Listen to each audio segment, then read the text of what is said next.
So to install the radio receiver, what I would strongly recommend is if you turn the mains power off, plug in your radio receiver, restore the mains power.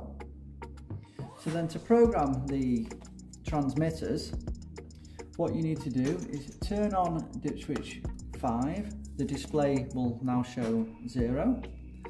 So with your handheld fob, if you press the button, you'll hear a beep and you'll see the display will then go to a 1. That is now tuned in. So if you want to get another transmitter, again, you just press the button on the transmitter, you'll get the beep, the display will then change to a 2, and so on and so on. And again, it will go up to 20 transmitters. Once you have programmed in your transmitters, all you have to do is turn off dip switch 5.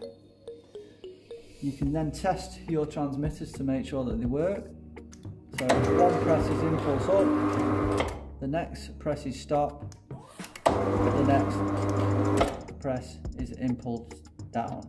Bearing in mind, these handheld transmitters will only work on impulse operation, so you have to have your 2 forms of safety attached to it to make it work. We do have an external 24-volt DC radio receiver that you can program into it if you want impulse up, dead man down.